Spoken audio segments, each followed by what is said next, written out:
सियासी मैदान की हर बड़ी खबर से आगाह रहने के लिए हमारे चैनल आजाद सियासत को सब्सक्राइब करें और बेल आइकन को प्रेस करें।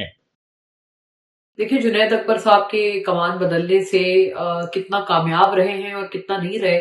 आई थिंक उसका पहला पैमाना तब हम लोग उसको नाप सकते हैं जब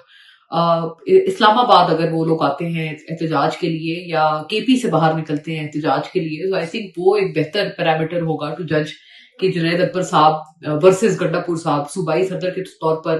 कौन ज्यादा कामयाब था। बिकॉज जो असल प्रॉब्लम्स होती हैं, केपी में जलसा करना कोई बड़ी बात नहीं है, बल्कि इनफैक्ट उनके जलसे में आज गंडापुर साहब भी मौजूद थे। बावजूद उनके जो भी डिफरेंसेस हैं दोनों रहनुमाओं की अपनी पार्टी से आपस में, जुनैद अकबर साहब खुद मान चुके हैं कि उनकी गंडापुर साहब से नहीं बनती, लेकिन उसके बावजूद दोनों मौजूद थे, दोनों शरीक थे एहतजाज में। इसका मतलब ये कि एटलीस्ट अपने डिफरेंसेस और इख्तलाफात के बावजूद कि इस बारे में एक पेज पर है कि पीटीआई के हक में जो भी चीज होगी उसमें ये दोनों एक साथ होंगे और इनको एक साथ एक स्टेज शेयर करने में कोई कबाहत नहीं होगी। तो एक अच्छा, मैं समझती हूँ, उन्होंने यूनिटी का पैगाम दिया। इस हद तक तो ठीक है, इन दोनों को इस बात का क्रेडिट मिलना चाहिए, जुनैद साहब को भी और गंडापुर साहब को भी। बट असल वो कितने कामयाब है बतौर सूबाई सदर के, वो मेरा ख्याल है हम तभी उस पैमाने को नाप सकते हैं जब इस्लामाबाद रुख करेंगे। क्योंकि एक्चुअल जो गंडापुर साहब के ऊपर जो तनकीद का महाज खुला है उसका महवर यही है कि वो जब इस्लामाबाद आए तो वो एक दफा नहीं 2 दफा वो वहां से गायब हो गए और वर्कर्स को अकेला छोड़ दिया। और फिर none other than Bushra Bibi ने उनके ऊपर ये इल्जाम लगाया कि वो ना सिर्फ खुद चले गए बल्कि उनको भी जबरदस्ती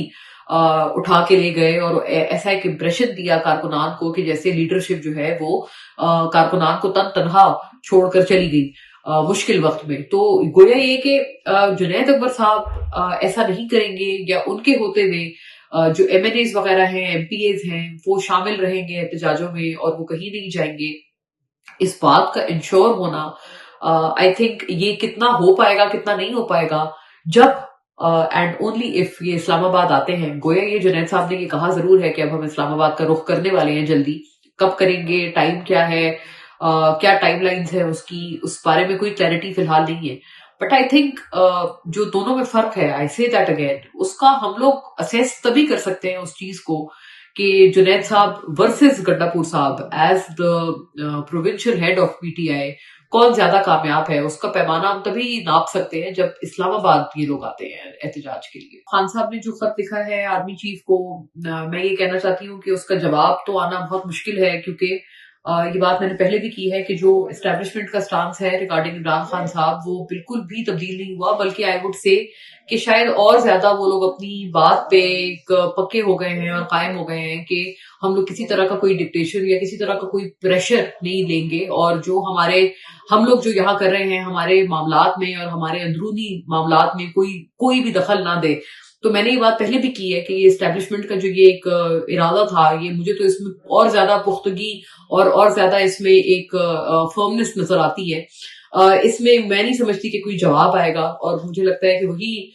इस खत का भी वही एक अंजाम होगा जो कि पिछले खत का हुआ। बट आई थिंक ये पब्लिक कंजम्पशन के लिए ज्यादा है। बट हाँ, हैविंग सेड दैट, मैं इतनी बात जरूर करूंगी क्योंकि मुझे खासी परेशानी हुई है। ये बात सिर्फ अभी की बात नहीं है बल्कि इससे पहले भी कई जगहों पे ये रिपोर्ट हुआ है और ये बात फैक्चुअल है कि इमरान खान साहब की जो जेल में कंडीशंस थी वो ठीक नहीं थी और उनको वहां एक कैद तन्हाई में भी रखा गया था और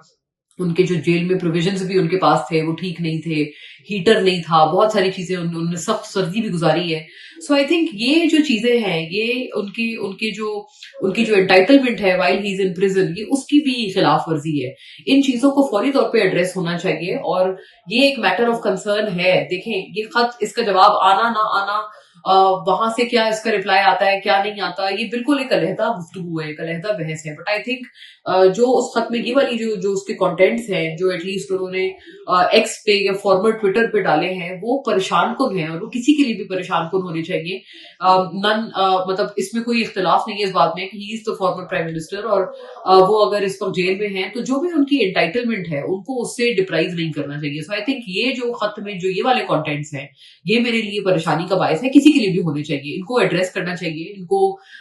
जो भी उनकी जो एक फेयर इंटाइटलमेंट है वो उनको मिलनी चाहिए, क्योंकि ये हुकूमत है जो कि कहते थे जी इमरान खान साहब तो बड़े विंडिक्टिव हैं, ये कहते हैं हम पंखे निकालेंगे, हम एसी निकालेंगे और हम फ्रिज निकालेंगे, टीवी निकालेंगे अगलों के कमरों से। तो अगर अब आपने उनको विंडिक्टिव कहा और अगर आप अपनी गवर्नमेंट में आकर वही अगर आप एटीट्यूड अपने इमरान खान साहब उसी शख्स के साथ कर रहे हैं सिर्फ इसलिए कि वो अपोजिशन में है, सो आई थिंक कि हुकूमत के अपने ऊपर भी और उनकी भी जो ह्यूमैनिटेरियन जो उनके क्लेम्स है उनके ऊपर भी ये बहुत बड़ा एक संगीन सवाल का निशान बन जाता है। खत के ऊपर रद्द अमल तो जैसे मैंने पहले भी एक बात अर्ज की है कि आई डोंट थिंक कि कोई रद्द अमल आएगा और जो फर्मनेस है वो अभी भी इंटैक्ट है। बल्कि इसमें एक और बात यह है कि जो पहला खत था उसमें एक बहुत अच्छे सहाफी हैं जो कि कोर्ट वगैरह कवर करते हैं, शबीर डार साहब, उन्होंने भी ये कहा था कि जो पहला खत लिखा था खान साहब ने और जो उन्होंने ट्वीट किया था उस खत के जो मंदरजात थे वो कुछ और थे, लेकिन जब वो खत जो उन्होंने अपनी जब वो बात कर रहे थे सहाफियों से गुफ्तगू कर रहे थे खान साहब कोर्ट में, वहां पर जो उन्होंने खत बताया था या रिवील किया था उसके जो कंटेंट्स थे वो बहरहाल मुख्तलिफ थे। मैं इसलिए कोट कर रही हूँ उनको क्योंकि वो एक अच्छे प्रोमिनेंट सहाफी हैं जो कि ये पूरे कोर्ट मैटर्स और इमरान खान साहब की जो हियरिंग्स है वो कवर करते हैं। सो आई थिंक ये बड़ी एक अहम बात है, एक ऑब्जर्वेशन है। ये खत गया है या नहीं गया है, फिर बैरिस्टर गौहर ने इस बात की तस्दीक की थी कि पहला खत जो है वो बहरहाल गया था। साथ साथ उन्होंने एक बहुत एक अजीब स्टेटमेंट दिया जिसमें उन्होंने कहा कि ये खत जो है वो पार्टी पॉलिसी नहीं है। सो आई थिंक ये एक बड़ी कॉन्फ्लिक्टिंग सी चीज है। मेरा ख्याल है what I make of it is this के प्रोबेबली ये इमरान खान साहब का अपना इनिशिएटिव था कि उन्होंने खत लिखा है, लेकिन ये कि शायद पार्टी से हटकर उन्होंने एक इंडिविजुअल इंफरादी लेवल पर ये खत लिखा है। जवाब तो खैर मैं इसका एक्सपेक्ट नहीं करती हूँ, लेकिन ये कि जो एटलीस्ट सेकंड खत है उसमें जो बातें हैं और जैसे मैंने पहले सवाल के जवाब में एक बात अर्ज की है आपसे, वो बहरहाल एक वरीग बातें हैं, खासतौर पे उनकी जो जेल में जो उन्होंने अपनी लिविंग कंडीशंस का तस्करा किया है। देखिए इसमें कोई शक नहीं कि सख्त जेल की सख्ती बर्दाश्त करना एक अलहदा बात है, लेकिन उनको जेल में अब रहते हुए तकरीबन अब 1.5 साल 2 साल हो गए हैं, but it's been a long time. 1.5 साल हो गया है, 2 तो नहीं, खैर 1.5 साल हो गया है। सो आई थिंक ये जो एक सख्ती है वो भी एक इंसान एक कुछ दिनों तक अगर सोहबत जेल की बर्दाश्त करे, एक ह्यूमनली पॉसिबल नहीं है कि आप एक लंबा अरसा, क्योंकि अभी भी इमरान खान साहब की जो दीगर अपीलें हैं रिलीफ के हवाले से, बिलखुसूस अलकादर केस को जो उन्होंने कंटेस्ट किया हुआ है, आई डोंट थिंक वो अभी सुनवाई के लिए लगी हैं। तो इसका मतलब ये कि इमरान खान साहब अभी मजीद जेल में हैं कुछ अरसे तक, काफी आगे जो फोर्सिएबल टाइम है उस वक्त तक इमरान खान साहब जेल में हैं, एटलीस्ट तब तक जब तक अदालत से उनको ये स्पेशली ये जो 190 बिलियन पाउंड है केस है उसकी सजा जो 14 साल की लंबी तवील सजा है उसमें उनको कोई रियायत नहीं मिलती। बल्कि उन्होंने इस खत में बुशरा बीबी के हवाले से भी जिक्र किया है कि उनको भी वहां पर कैद तन्हाई में रखा गया है। सो जाहिर है जो एक लिविंग कंडीशंस का तस्करा है, आई थिंक ये तो बहुत एक डायरेक्ट ओनस है गवर्नमेंट पे कि इस पे फौरी तौर पर